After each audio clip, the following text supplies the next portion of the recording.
Imagine if a war from nearly 100 years ago was still hurting families today. In 1935, Italy attacked Ethiopia with deadly chemicals. That poison didn't just kill, it stayed inside people's blood, passing down through generations. Why has the world stayed silent? Why is Ethiopia's suffering ignored? Today, we break that silence. How Italy's chemical weapons altered Ethiopian DNA, a forgotten genocide. Hey, Semonigna Spotlight family. Today, we're diving into a story the world has ignored for too long, a heartbreaking crime that changed Ethiopia forever. In 1935, Italy didn't just invade Ethiopia, they poisoned its people, and the scars are still here, in their DNA. This is a story of pain, resilience, and a fight for justice. Hit that like button if you're ready to learn, and let's get into it. Why has this tragedy been forgotten? Drop your thoughts in the comments. The silent war crime. When Italian forces invaded Ethiopia in October 1935, they didn't just bring rifles and artillery, they brought something far more sinister, a calculated campaign of chemical terror that would poison generations. While the world remembers Hitler's gas chambers, few recall Mussolini's aerial gas attacks that violated every international law of warfare. Italy's actions were a silent war crime, and Ethiopia paid the price. Can you believe this happened and no one talks about it? La dichiarazione di guerra è già stata consegnata agli ambasciatori.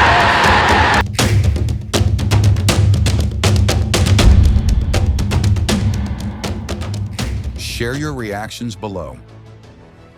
The scale of destruction. Historical records show Italy deployed over 300 tons of mustard gas, 60 tons of phosgene gas, and arsenic-based chemical agents. These weren't just battlefield weapons. Italian pilots deliberately targeted civilian villages, water supplies, Red Cross medical tents, and retreating columns of soldiers and refugees. This was a planned attack to destroy lives. How could such cruelty go unpunished? Let me know what you think in the comments. Eyewitness accounts of hell. Survivors described scenes that sound like nightmares. At the Battle of Meishu in 1936, one survivor, Gabremedin, now 92, said, "The yellow gas rolled down the hills like morning mist. Within hours, strong warriors were blind, their skin bubbling like boiling water." Mothers clutched children who would never take another breath. Near Deir Dawa, Sister Miriam, a missionary nurse, recalled, "We drank from the river, not knowing the Italians had poisoned it. Whole families died vomiting blood. Those who survived wish they hadn't." These stories break your heart, don't they? Share this video to spread their voices. The Science of Suffering. Fast forward to 2021, research by Addis Ababa University revealed something shocking. The poison didn't just hurt people in 1935, it changed their DNA. 79% of tested descendants in heavily attacked regions showed chromosomal abnormalities, with mutation patterns matching known chemical weapon effects. Epigenetic changes pass through 3 to 4 generations. Today, exposed families face 5 to 7 times higher cancer rates, a 40% increase in birth defects, and a 30% reduction in fertility. This isn't just history, it's a crisis. What does this science mean to you? Comment below. Italy's shocking denial. Despite overwhelming evidence, Italy has dodged accountability. All military records were lost after World War II. No Italian officer was ever prosecuted. In 2008, Italy paid Libya $5 billion for colonial crimes and funded Somali victim studies in 2021. But Ethiopia? Complete silence. Why does Ethiopia get ignored? It's infuriating, right? Drop a comment with your thoughts. Why Ethiopia never got justice? So why hasn't Ethiopia seen justice?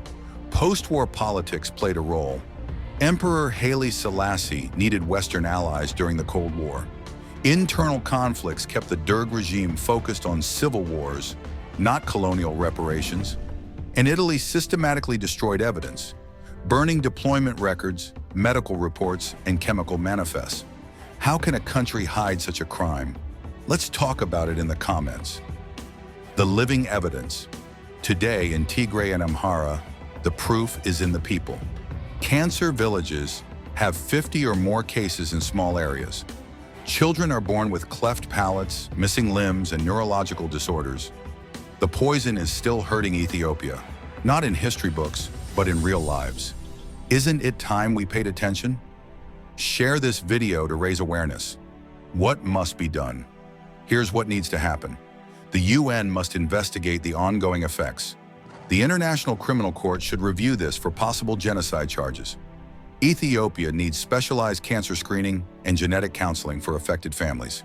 Italy must acknowledge its crimes, fund medical treatment, and include Ethiopia in reconciliation programs. Will these steps ever happen?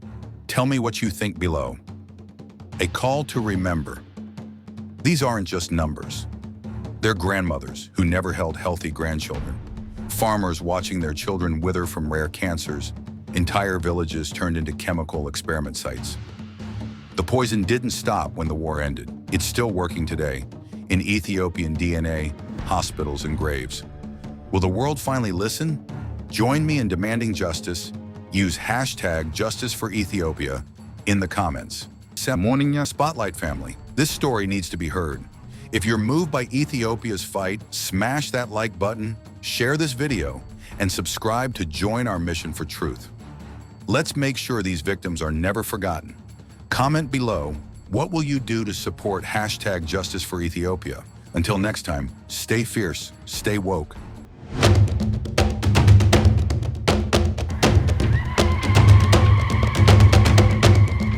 La dichiarazione di guerra è già stata consegnata agli